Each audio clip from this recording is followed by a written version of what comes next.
Hello everyone, welcome to stenographer dictations. Jansatta संपादकीय page 100 शब्द प्रति मिनट की गति से डिक्टेशन स्टार्ट होगी 5 सेकंड बाद।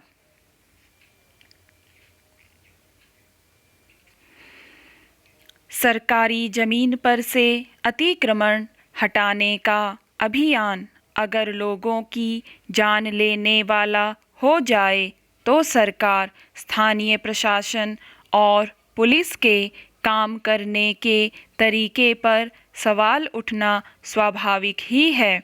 गुरुवार को असम के दरांग जिले के धौलपुर गोरुखुटी इलाके में हुई ऐसी ही घटना बताती है कि जिस संवेदनशील मसले को बहुत ही संजीदगी के साथ हल करने की ज़रूरत थी, उसमें पुलिस और प्रशासन ने बर्बरता दिखाने में कोई कसर नहीं छोड़ी। सरकारी ज़मीन खाली करवाने पहुंचे अमले ने बेरहमी से ग्रामीणों को पीटा।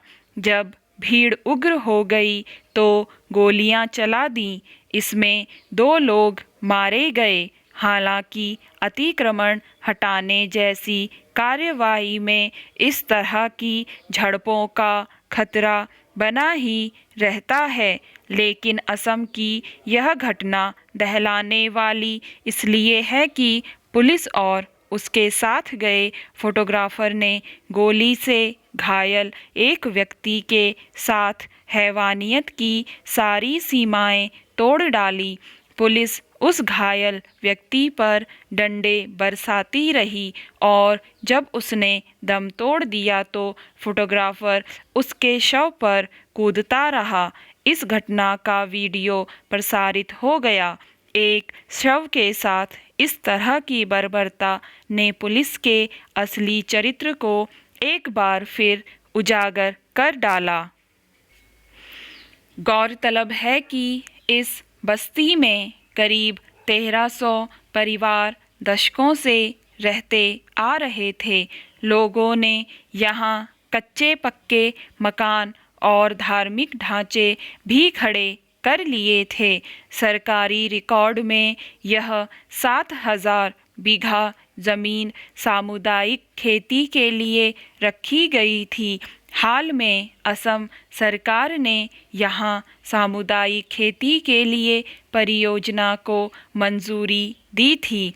जब जमीन खाली करवाने का मामला अदालत में पहुंचा तो अदालत ने भी सरकार को इन परिवारों को यहाँ से हटाने का निर्देश दिया था। इसी क्रम में अतिक्रमण हटाने की कवायद पिछले कुछ दिनों से चल रही थी।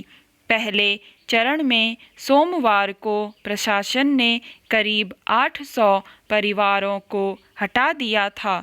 बुधवार को बाकी बचे 500 परिवारों को भी जमीन खाली करने के लिए नोटिस थमा दिए गए और अगले ही दिन गुरुवार को सरकारी अमला बस्ती खाली करवाने पहुंच गया। इस पर लोग भड़क गए। उनका कहना था कि हटाने से पहले सरकार उन्हें रिहायश मुहैया करवाए।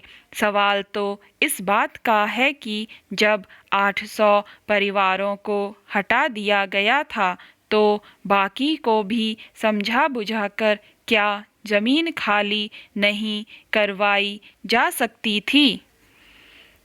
दरअसल अतिक्रमण संबंधी मामले सरकारों की अनदेखी और लापरवाही की देन होते हैं। अगर स्थानीय प्रशासन शुरू से सतर्क रहे तो अवैध बस्तियां बसने और अन्य तरह के अतिक्रमण जैसी समस्याएं पैदा ही न हों। हालांकि यह सब जानते हैं कि राजनीतिक दल अपने वोटों की खातिर जहां तहां ऐसी बस्तियां बसाते रहते हैं। यह समस्या कोई असम की नहीं बल्कि पूरे देश में है। रेलवे इसका बड़ा उदाहरण है, जिसकी खाली पड़ी जमीनों पर अवैध रूप से बस्तियां बसी हुई हैं। दरांग के धौलपुर गोरुखुटी में सरकारी ज़मीन पर लोग कई सालों से रह रहे हैं। इस अवैध कब्जे के लिए अगर पूर्व की सरकारों को जिम्मेदार ठहराया जाए तो गलत नहीं होगा, लेकिन अब जब लोगों को हटाया जा रहा है तो उन्हें दूसरी जगह ज़मीन देना मौजूदा सरकार की जिम्मेदारी बनती है, वरना फिर कहीं अतिक्रमण होगा।